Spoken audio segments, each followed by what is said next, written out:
சீமானவர்களை தலைவர் என்று அழைத்தா எஸ்எஸ்சி அப்படின்னு தமிழ்ல ரெடி பண்ணிடுவீங்க. அந்த தமிழில் மறக்காமல் பேரன்பும் பெருங்கோவும் டைட்லையும் வச்சுருங்க. கூடவே நிறைய ஏற்கனவே எஸ்எஸ்சி அப்போ வந்து நிறைய மேடைகளில் பேசினதுனால இவர் தான் சொல்லியிருக்காரு, அவர் தான் சொல்லியிருப்பாருன்னு போட்டுருவாங்கன்னு தெரிஞ்ச யாரையும் குறிப்பில்லை அப்படின்றது ரொம்ப அழகாக சொல்லிட்டாங்க. ரொம்ப நன்றி.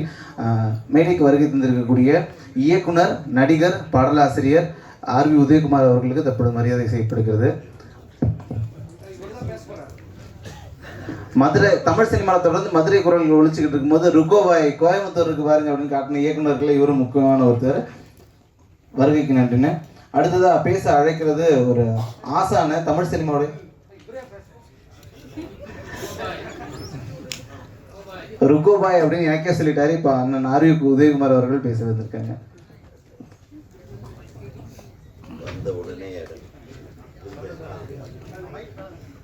வந்தவுடனே பேசுவதற்கு வாய்ப்பளித்த படக்குழுவினருக்கு எனது மனமார்ந்த நன்றியை தெரிவித்துக் கொள்கிறேன்.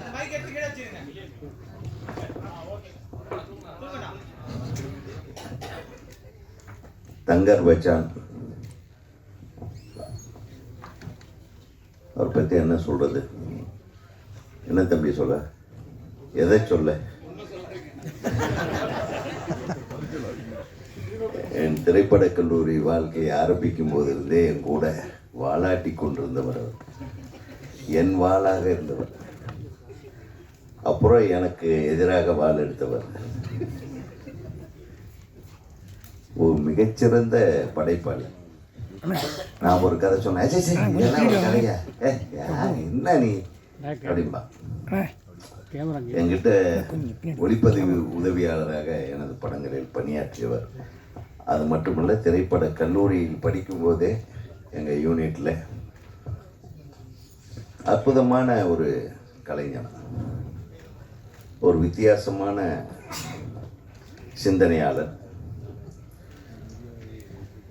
அவருக்கு அவருடைய வாழ்வியல் கருத்துக்கள் இருந்து எடுத்து அவர் கி ராஜநாராயணன் அவர்களுடைய மிகப்பெரிய ரசிகர். அவருடைய புத்தகங்களை எல்லாம் எனக்கு கொண்டு வந்து அப்போதே கொடுப்பார். நானும் நல்ல படம் எடுக்கணும்னு ஆசைப்பட்டவர். அதை பண்ணனா இல்லைன்னு எனக்கு தெரியாது. ஆனால் ஒரு இயக்குனராக தங்கர் பச்சான் வெளியே வரும்போது தனக்கென்று ஒரு அற்புதமான அடையாளத்தை ஏற்படுத்தி கொண்டவர். தமிழ் சினிமாவிலே ஒரு தனி முத்திரையை பதித்த என் அன்பு சகோதரர். சும்மா ஒரு மெசேஜ் மட்டும் போட்டிருந்தார், பேரன்பும் பெருங்கோபம். அடப்பாவி, இவன் பேரன்பு மிக்கவன், நான் போகவில்லை என்றால் பெருங்கோபத்துக்கு ஆளாகி விடுவான் என்று பயந்து போய் தான் வந்தேன். காலையிலேருந்து இது செல்வமணி கூட ஒரு பெரிய போராட்டங்களில் உட்காந்துட்டு சோறு தண்ணி கூட இல்லாமல் இப்படி அலைஞ்சிக்கிட்டு இந்த சினிமாவை எல்லாம் காப்பாற்றணுங்கிறதுக்காக ஒரு குரூப் நாங்கள் போராடிட்டு இருக்கிறோம். நீங்கள் எல்லாம் கூட இருக்கீங்கன்ற நம்பிக்கையில். பாவமாக இருக்குது செல்வமணியை பார்த்து. எதுக்குடா இவ்வளவு சிரமப்படுறேன்னு கேட்டேன். சாப்பாட்டுக்கு வழி இல்லாமல் பாண்டி பஜார்லேயும் கோடம்பாக்கத்துலேயும் நடந்து வாய்ப்பு கிடைச்சதுன்னா எனக்கு நடந்து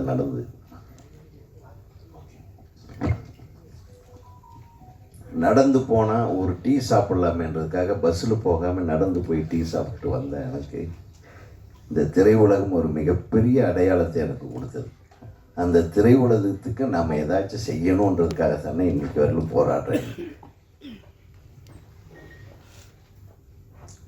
இன்றைக்கு சிறந்த படைப்பாளிகள் இருக்கிறார்கள், வருகிறார்கள், இல்லை என்று சொல்வதற்கில்லை. ஆனால் அந்த படைப்பாளிகளை விட மிகச்சிறந்த வியாபாரிகள் அந்த படைப்புகளை எடுத்து கொண்டிருக்கிறார்கள். என்னைக்கு இந்த கார்பரேட் உள்ளே வந்ததோ அன்னையிலிருந்து பர்மிட்டேஷன் காம்பினேஷன் சொல்கிறாங்க இல்லையா, இந்த ஆள், இந்த டைரக்டரு, இந்த படம், அது கதை இருக்கா இல்லையான்னு கிடையாது, ஒரு வியாபாரம் முடிச்சுட்டு அடுத்தது அனௌன்ஸ்மெண்ட், இப்படி ஆயிடுச்சு. அந்த காலத்தில் இப்போ விளக்கமாக சொல்லணுன்னா நம்ம சித்ரா லட்சுமணன் சாரோட சேனலை பார்த்தா போதும், நிறைய வரலாறுகள் தெரியுது.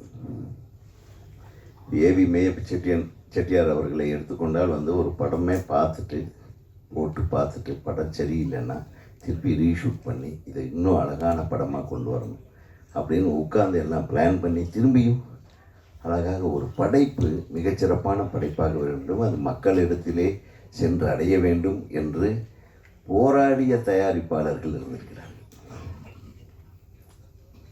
அந்த இயக்குனர்கள் அந்த மாதிரியான தயாரிப்பாளர்கள் கிடைப்பதற்கு என்ன தவம் செய்திருந்தார்களோ தெரியவில்லை. இன்னைக்கு தயாரிப்பாளருக்கு டைரக்டர் என்ன எடுக்க போறாருன்னு தெரியாது. நடிகர்களும் டைரக்டர்களும் சில டைமில் கோத்துக்கிறாங்க. நெட் ரிசல்ட் என்னன்னு ஜனங்களுக்கு தான் தெரியும். கடைசியில் ஒரே படம் மாதிரி 10 படம் வெளியே வருது. இந்த காலத்தில் கஷ்டமாக இருக்குது படம் பார்க்கும்போது. வாழ்வியலை மறந்து விட்டோம், நமது அழகியலை மறந்து விட்டோம். நீங்கள் படத்தை பார்த்தீங்கன்னா இந்த அழகியல்னு ஒன்றே இப்போ வர்றதில்லை. இந்த பொயட்டிக் நேரேஷன்னு சொல்லுவாங்கல்ல, அந்த மாதிரி அட்லீஸ்ட் நம்மெல்லாம் படம் எடுக்கும்போது கூட ஒரு 4 சீனாவது கவிதை மாதிரி எடுக்கணும்னு நினைப்போம். அப்போவே சொன்னேன் சார் இதெல்லாம் போர் அடிக்கும்பாங்க. அதையும் மீறி அதை போர் அடிக்காமல் எப்படி எடுக்கிறதுன்னு முயற்சி பண்ணுவோம். இப்போ அதுக்கெல்லாம் அவசியமே இல்லை. பெரிய பெரிய ஆயுதங்களாக இருக்குது. நம்ம கண்ணிலையும் கற்பனையிலையும் பார்த்துருக்க முடியாத ஆயுதங்கள்லேருந்து குண்டுகள் வெளியே வருது. அது எதுக்கு வருது, யாரை போடுது, எதுக்காக, இந்த மாதிரி எல்லாமே எங்கேயா விதவிதமான துப்பாக்கிகள் இப்போ நம்ம பார்க்குறோம். நீங்கள் எப்பாச்சும் கையில் எங்கேயாச்சும் வெளியே யதார்த்த வாழ்க்கையில் பார்த்துருக்கீங்களா?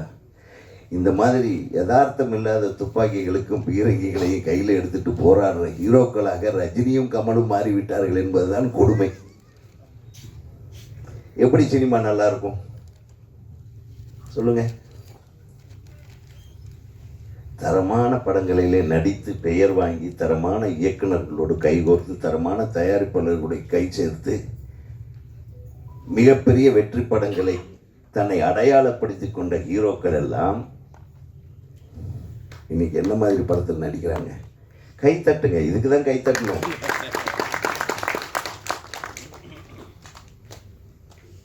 போனா போட்டு தமிழ் சினிமாவுக்கும் இந்த தமிழ் பண்பாட்டை காப்பாற்றுற மாதிரியான அட்லீஸ்ட் ஒரு படம் நடுவில் நடிச்சிருங்களேன். ஏன் தம்பி சீமான், நீ இதுக்கு ஏதாச்சும் சொல்லுவா, இது ஒரு டைப்பாக பேசுப்பா. அதுக்கு அதே மாதிரி நீ பேசினா மட்டும்தான் அது பரபரப்பாக போய் ரீச் ஆகுது.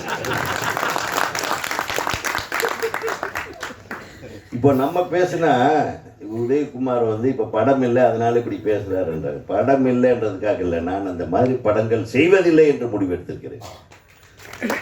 நம்ம எடுக்கிற கதையில் நடிகருக்கு நடிகன் ரெடியாக இருந்தால் மட்டும்தான் நம்ம எடுக்கிறது. அதுதாங்க அப்படின்னு சிவாஜி சார் சொல்லியிருக்காரு. அப்போ எப்படிப்பா நீங்கள் இத்தனை படங்களில் நடிச்சிருக்கீங்க, ஒவ்வொரு படத்துலேயும் ஒவ்வொரு மாதிரி இருக்குது, ஒவ்வொரு படத்துலேயும் உங்கள் நடை வேறு மாதிரி, உங்கள் உடை வேறு மாதிரி, உங்கள் முக பாவனைகள் வேறு மாதிரி, எப்படி இதெல்லாம் முடியுதுன்னா என்னால் எதுவுமே இல்லைடா.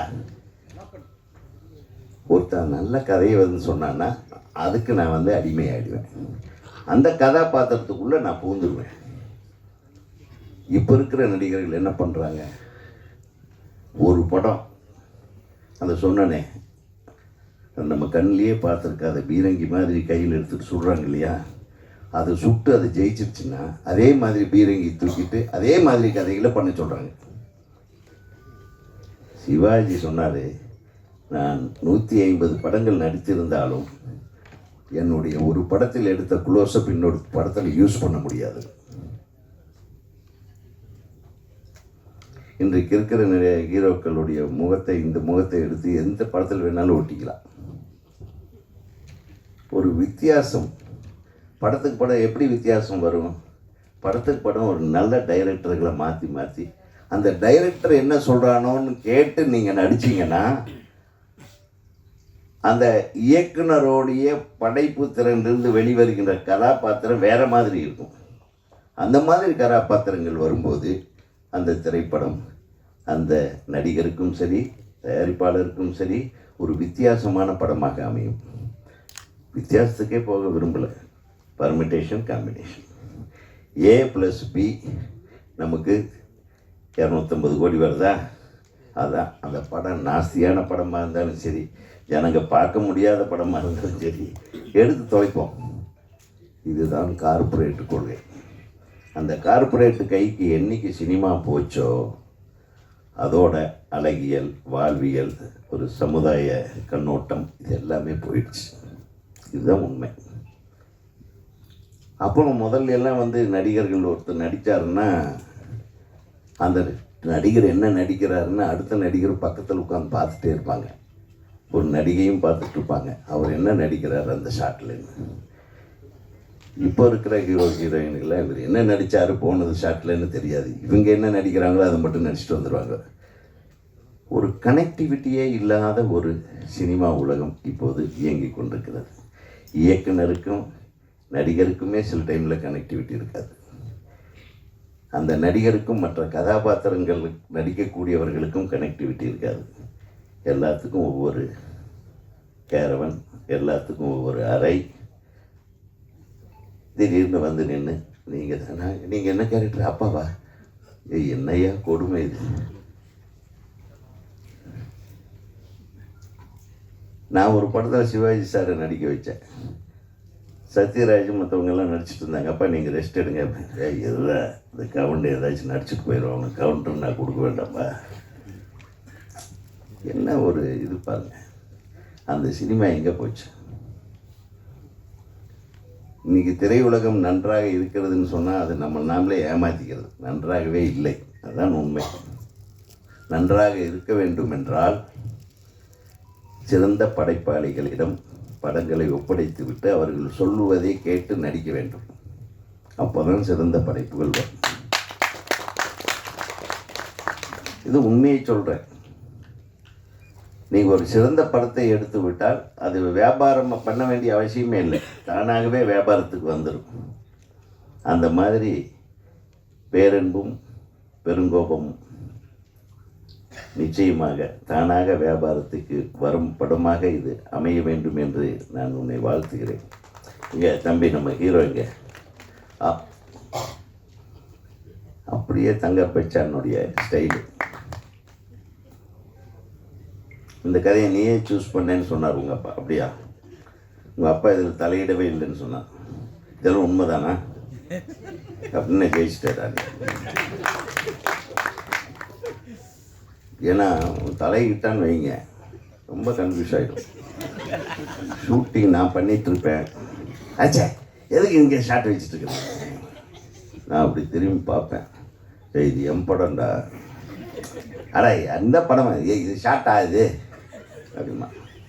அந்த அளவுக்கு ஒரு ஒரு உதவி ஒளிப்பதிவாளர் அப்படியெல்லாம் இல்லை. என்னுடைய குடும்பம் எங்களுக்குள்ளே நாங்கள் அப்படித்தான் எங்கிட்ட இருந்தோம். அதனால தான் எங்கள் படைப்புகள் ஓரளவுக்கு மக்களை போய் அடைந்தது. இன்று வரையிலும் நமது படைப்புகள் பேசப்பட்டு வருகிறது. இன்றைக்கி போன வருஷம் என்னென்ன படம் ரிலீஸ் ஆகி அது நம்ம மனசில் இருக்குதுன்னு கேட்டால் ஒரு படமும் நிற்கிறது இல்லைன்னு எல்லாரும் சொல்கிறாங்க. நான் சொல்லலை, ஏன்னா நான் படங்களை ஜாஸ்தி பார்க்குறத நிறுத்திட்டேன். தயவு செய்து இந்த சின்ன படம் என்று இதை பார்க்காமல், அழகான படம், ஒரு மிகச்சிறந்த கலைஞனின் மகன் நடித்திருக்கிறான், படைப்பாளியின் மகன் நடித்திருக்கிறான். அவன் சாதாரணமாக நடிச்சிருக்க மாட்டான். அவன் என்கிட்ட தம்பி சொல்லும்போது காலையில் முதல்ல எடுத்த படம் என்னடா, அது வேண்டாம் இதுதான் ஃபஸ்ட்டு ரிலீஸ் ஆகணும்னு சொல்லிட்டான் என் பையன் அப்படின்னா அந்த குழந்தைக்கு எவ்வளவு பெரிய கான்ஃபிடென்ஸ் இருக்குது இந்த படத்தில். அதை வச்சு சொல்கிறேன், நிச்சயமாக அந்த கான்ஃபிடென்ஸ், அந்த இலக்கு, அவனுடைய இலக்கை அடைவதற்கு அவனுடைய முடிவு தான் இறுதி முடிவாக இருக்க வேண்டும் என்று நீ உறுதியுடன் செயல்படுகிறாய் இல்லவா, அது போதும். ஒரு அப்பா அதுதான் பண்ணணும். இல்லைடா நான் சொல்கிற மாதிரி கேளு, நான் சொல்கிற மாதிரி கேளுன்னு கேட்டவங்க எடுத்த பசங்கள்லாம் ஃபெயில்யூர் ஆகிட்டாங்க. நிறைய ஹீரோக்கள், அது நிறைய இயக்குனர்கள் தன் பிள்ளைகளை பெருசாக கொண்டு வர முடியல. ஏன்னா அவங்க கான்சன்ட்ரேஷன் அதில் ஜாஸ்தி இருந்ததுனால இப்படி தான் இருக்கணும், அதெல்லாம் முடிவு பண்ணக்கூடாது. சொன்ன எஸ்ஏசி சார் சொன்ன மாதிரி அவர் வந்த காலத்தில் அவர் எங்கிட்டயே வாய்ப்பு கேட்டிருக்கார். விஜய் அவர்களை அறிமுகப்படுத்தி 2வது படம் 3வது படம் நீங்கள் டைரக்ட் பண்ணோம். பட் அவர் எடுத்த ஒரு முடிவு வேறு. அவர் ஒரு வெறித்தனமாக இறங்கினார். தன்னுடைய சொத்தையெல்லாம் அடமானம் வைத்து தான் விஜயை வளர்த்தார். அதுதான் உண்மை. அது தெரியும் எனக்கு. சாதாரணமான உழைப்பு இல்லை. தன் மகனை ஹீரோவாக்குவதற்கு, வெற்றி பட நாயகனாக்குவதற்கு அவர் அவ்வளவு கஷ்டப்பட்டார். அதனால தான் அவர் அந்த அளவுக்கு அட்வைஸ் பண்ணிட்டு போகிறார். நல்ல படங்கள் எடுங்க, நிச்சயமாக நீங்கள் ஜெயிச்சிருவீங்க அப்படின்னு. ஸோ இந்த படத்தின் ட்ரெய்லரை பார்க்கும் வாய்ப்பை நான் இழந்து விட்டேன். நான் பார்த்துறேன். அதை அனுப்பி நீ இதை அனுப்பிட்டேன், நான் இன்னும் பார்க்கல. அதனால் லிங்க் அனுப்புறதுல பெரிய மன்னர். நான் பேசுகிறது எல்லாம் லிங்க்கில் அனுப்பிடுவார். கேட்கலன்னா ஏன் பார்க்கலையா, என்ன பண்ணிகிட்ருக்க நீ அப்படின்பா. அந்த அளவுக்கு பேரன்பு. நீ என்ன தான் பேசினாலும் சரி, உன் மீது கோபமே வராது. இந்த தமிழ் திரையுலகம் உன்னை வாழ்த்தி கொண்டே இருக்கும், பாராட்டி கொண்டே இருக்கும். அந்த பாராட்டு மலையில் உன் பிள்ளையும் நனையப் போகிறான். உனது மனைவி, உன்னுடைய மனைவி அவ்வளவு அற்புதமான ஒரு என் தங்கை. அவனுடைய எல்லா கஷ்டங்களிலும் கூட இருந்தான். கணக்கு பார்க்க தெரியாது இவனுக்கு.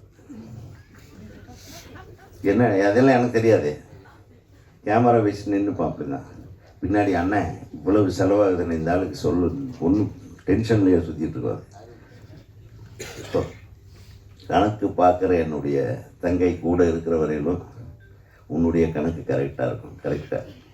ஆக உங்கள் அனைவரையும் இந்த விழா மேடையில் எனது தம்பியின் மகனுக்கு வாழ்த்து கூற வந்திருக்கும் என் அருமை தம்பிகளுக்கும், என் அண்ணன்மார்களுக்கும், அனைத்து அன்பு சகோதரர்களுக்கும் தமிழ்நாடு திரைப்பட இயக்குநர்கள் சங்கத்தின் சார்பில் நான் வாழ்த்து தெரிவிப்பதில் மிகுந்த மகிழ்ச்சி அடைகிறேன். வாழ்க. இந்த திரைப்படம் மிகப்பெரிய வெற்றி படமாக அமைய வேண்டும்.